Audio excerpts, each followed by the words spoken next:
नमस्कार, न्यूज 69 में आपका स्वागत है। मैं हूं आपकी सदंकिता। चलिए बढ़ते हैं खबर की ओर। देश की राजनीति से बड़ी खबर सामने आई। अरविंद केजरीवाल ने एलपीजी गैस संकट को लेकर पीएम मोदी पर तीखा हमला बोला।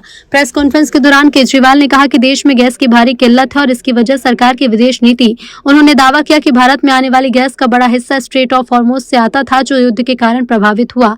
केजरीवाल ने आरोप लगाया कि पीएम मोदी ने अंतर्राष्ट्रीय मुद्दों पर अमेरिका और इजरायल का पक्ष लिया, जिससे ईरान के साथ रिश्ते बिगड़े। उन्होंने कहा कि पीएम मोदी का कोई राज डोनाल्ड ट्रंप के पास है। केजरीवाल के मुताबिक गैस संकट का असर उद्योग और रोजगार पर पड़ रहा है। उनका कहना है कि कई राज्यों में होटल और छोटे उद्योग बंद होने के कगार पर है। इस वक्त देश बहुत गंभीर संकट से गुजर रहा है। पूरे देश में एलपीजी गैस जिसे हम बोलते हैं, जो घरों में खाना बनाने के भी काम आती है, रेस्टोरेंट में, इंडस्ट्री में, तरह तरह से लोग इसका इस्तेमाल करते हैं। एलपीजी सिलेंडर का, गैस का, इसकी देश में भारी किल्लत हो गई है।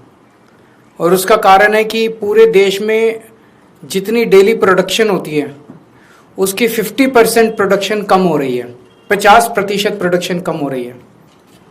ये कैसे, मैं आपको थोड़ा समझाता हूँ। हमारे देश में जितनी एलपीजी की खपत है उसका 60% इंपोर्ट होता है और उस 60% इंपोर्ट का 90% स्ट्रेट ऑफ हॉर्मुज से आता है। और स्ट्रेट ऑफ हॉर्मुज अब इंडिया में जितना आता था इंडिया के लिए बंद हो गया, तो 90% इंपोर्ट्स कम हो गए हैं। तो लगभग 50-55% प्रोडक्शन हमारे देश की एलपीजी की कम हो गई है। इसका सबसे ज़्यादा खामियाजा इस वक्त इमीडिएटली रेस्टोरेंट्स और होटल बर्दाश्त कर रहे हैं। सरकार ने आदेश जारी किया है कि रेस्टोरेंट और होटल्स को एलपीजी गैस मुहैया नहीं कराई जाएगी। रेस्टोरेंट्स एंड होटल्स एलपीजी की स्टॉक नहीं रख सकते, वो उसको स्टोर करके नहीं रख सकते क्योंकि सेफ्टी कंसर्न्स होते हैं। तो जितने एलपीजी सिलेंडर उनको रोज़ चाहिए होते हैं उतनी डेली की डेली उनको सप्लाई की जाती है। तो अब एकदम से अगर एलपीजी बंद हो गई तो उनके पास तो 2 दिन का भी स्टॉक नहीं है, 1 दिन का भी स्टॉक नहीं है। इसकी वजह से अब मुंबई में 20% होटल और रेस्टोरेंट बंद हो चुके हैं और लगभग अगले 2 दिन के अंदर 50% रेस्टोरेंट और होटल बंद होने जा रहे हैं। तमिलनाडु में लगभग 10,000 होटल और रेस्टोरेंट्स बंद होने की कगार पे हैं। पंजाब और दिल्ली एनसीआर में हजारों होटल और रेस्टोरेंट्स आने वाले कुछ दिनों के अंदर बंद होने जा रहे हैं। और ये पीक वेडिंग सीजन है, शादियों का सीजन है।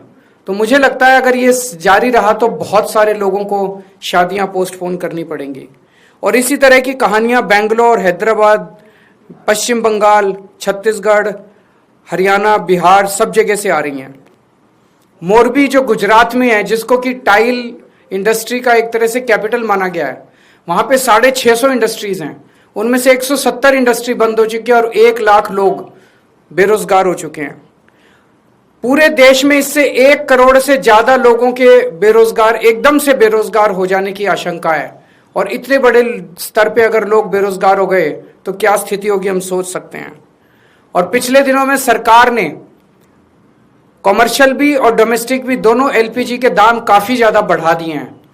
जो सरकार ने बढ़ाए वो तो अलग है, लेकिन अब मार्केट में जम के ब्लैक हो रही है एलपीजी की चारों तरफ। फिलहाल इस खबर में इतना ही। आप बने रहिए न्यूज 69 के साथ। नमस्कार।